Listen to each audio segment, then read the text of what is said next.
ko? Manganganak na yata ako. Mahal ko? Umiga ka. Pasyano! Pasyano! Aray! Magmadali ka.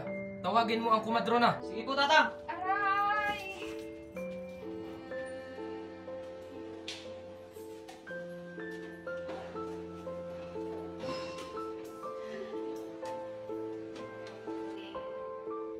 Isinilang ako sa Calamba, Laguna. Noong Hunyo 19, 1861 sa pagitan ng alas 11 at alas 12 ng hating gabi ng aking ina na si Teodora. Ang aking kapanganakan ay muntik nang ikasawi ng buhay ng aking ina dahil siya ay nahihirapan sa laki ng aking ulo.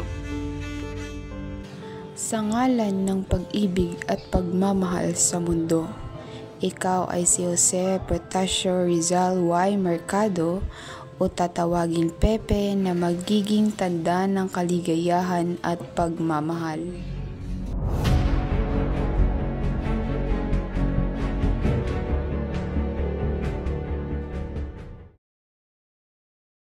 Pinagsabihan ng inang Gamo-Gamo ang kanyang anak na huwag lumapit sa apoy ng lampara para hindi siya masunog, ngunit hindi nakinig ang anak. Siya ay lumipad at naglaro malapit sa apoy ng lampara at walang ano-ano ay nahagip siya ng apoy at namatay. Kung nakinig sana ang anak sa kanyang ina, sana ay hindi siya napahamak.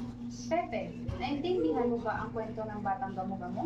Opo, pero gayon po ba yon, ina? Opo, Pepe. Kaya dapat hindi mo tularan ang batang Gamo-Gamo sapagkat dapat ay hindi siya lumapit sa apoy nang hindi nabuwis ang kanyang buhay. Ngunit ina, ako ay bata at matapang. Bakit ko po pipigilan ang aking sarili sa pag-abot sa aking gusto? Gaya ng batang Gamo-Gamo, siya ay naakit sa apoy kaya siya ay namatay. Kung gusto ko po bang makahanap ng kasagutan sa aking mga katanungan, kakailanganin ko rin po bang mamatay gaya ng batang Gamo-Gamo? Pero gayon po ba yun, ina? Opo, Malapit kami sa isa't isa ng aking nakababatang kapatid na si Concepcion. Sa lahat ng babae kong kapatid, pinakamamahal ko si Concha. Ngunit sa kasamang palad, pumanaw siya sa murang edad na 3 taong gulang, sanhi ng isang sakit. Labis akong nalungkot sa kanyang pagkamatay. Iyon ang unang pagkakataon na lumuha ako dahil sa lungkot at pagmamahal. Kinakailangan na ng ating anak na pumasok at mag-aral sa paaralan, mahal ko. ngunit mahal, alam mo naman na sakitin ng ating anak. Oo, mahal ko. Ngunit siya rin ay masasanay at lalakas din ang kanyang katawan. Pasyano!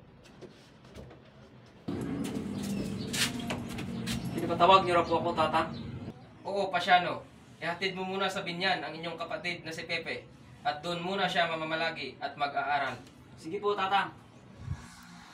At doon na nga nagsimula ang aking pakikibaka na malayo sa aking buong pamilya. Una araw pa lamang sa binyan ay nagsimula na kaagad ang aking klase sa pangunguna ng aming guro na si Maestro Justiniano Aquino Cruz. Ikaw, Sir Rizal, marunong ka ba magsalita ng Kastila? Kaunti lang po, Senyor Justiniano.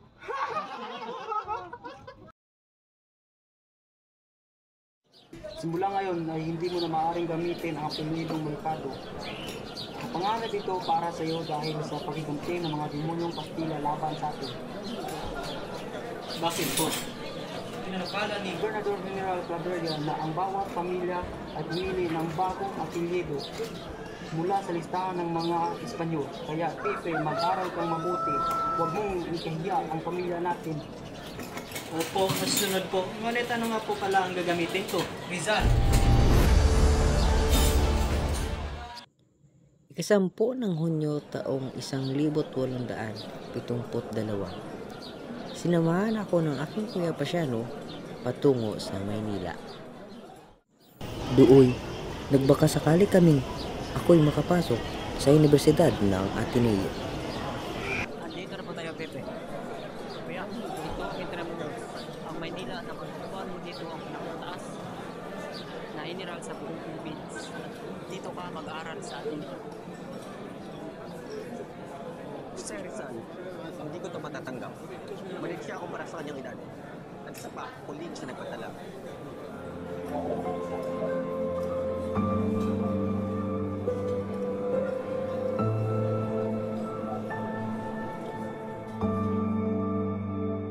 Mabuti na lang ay tinulungan kami ni Padre Burgos para makapasok sa Ateneo.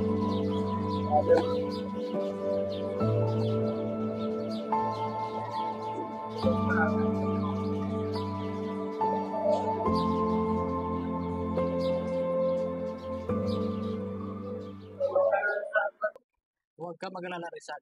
Tutulungan kita makapasok sa Ateneo. Salamat po, Padre. Hindi naging madali ang unang taon ko sa Ateneo. Lubos kong pinaghirapang makamit ang matataas na marka upang matuwa sa akin ang aking inang kasalukuyang nasa piitan ng panahong iyon. Isang buwan na lumipas matapos ako makapagtapos sa Ateneo, nakapagdesisyon kong kunin pansamantala ang kursong filosofiya at literatura gamit ang apelyedong Rizal.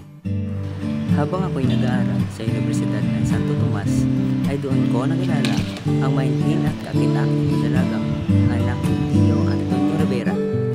Siya si Leonor Rivera.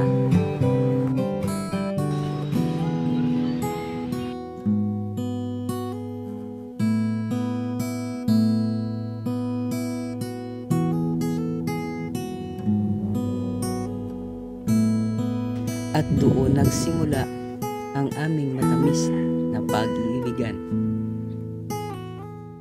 Leonor, minsan hinihiling ko kay Bathala na sana hindi na lamang tayo magpinsan. Ngunit, paano kung malaman nila ang ating relasyon? Anong gagawin natin? Kung ganon, itatanan kita at itatago muna natin ang ating lihim na ugnayan. At tatawagin muna kitang Taymis para hindi nila mahalata.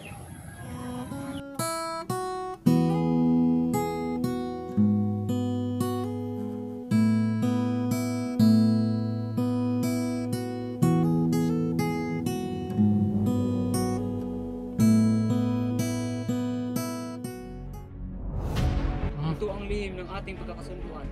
Pumunta ka sa Europa at mag-aral ng medisina. Ipagpatuloy mo ang nararapat para sa ating bayan. Ngunit may iwan ako dito upang bantayan sina Nanang at Tatang. Ba't naman ako punta roon?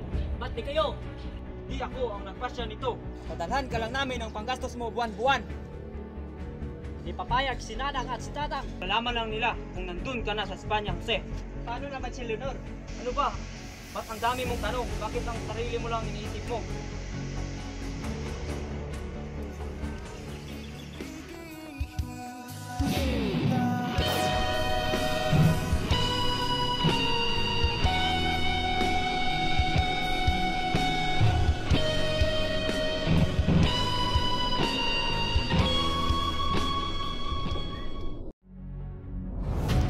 Habang nasa Europa, naging bahagi ako ng kilusang propaganda na nagnanais ng reforma. Dito ko rin isinulat ang aking unang nobela na pinamagatang Noli Me Tangere. Mahigpit na ipinagbabawal ang libro sa Las Pilipinas, bagamat maraming kopya na ang nakapasok sa bansa. At sa muling pagbabalik ko sa aking lupang sinilangan ay naisulat ko ang El Filibusterismo. Sama! Ngayong gabi, nakatanda ang ating paglusog para tambangan ng mga gwardiya sibil na tatawid sa Balintawak. Mabuhay ang revolusyon! Mabuhay!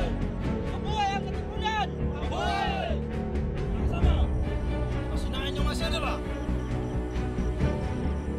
Sabay-sabay natin putulin. Kaya natin pag-istila!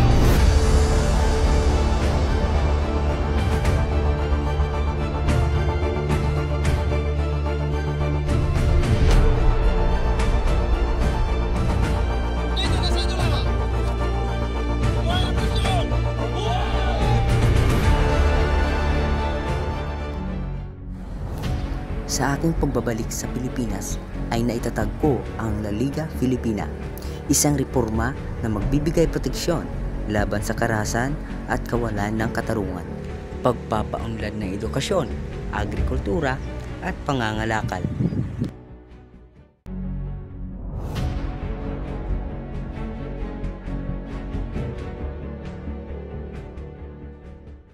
Sa ika-26 ng Disyembre, ang nasasakdal na si Jose Protasio Rizal ay napatunayang nagkasala sa kasong sedisyon, rebelyon at pakikisangkot sa pag-aalsa.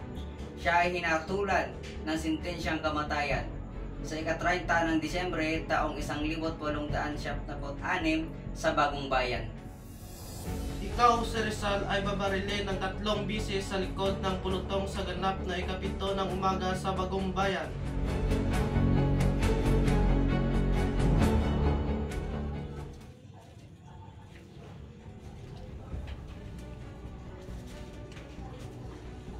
Anak ko, anong nangyari sa iyo? Bakit ganito ang kinahinatnan ng buhay mo? Hindi ko kayang mawala ka, anak ko. Anak! Ina, ito ang aking tadhana. Ang nangyari sa akin ay isang sakripisyo para sa inyo at para sa ating mga kababayan na pinagmamalupitan ng mga Espanyol.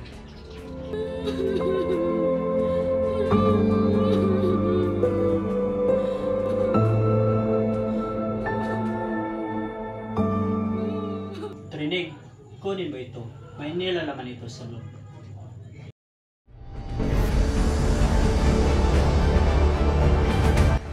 Kinuha nila lahat, pati ang bayan kong pinakamamahal.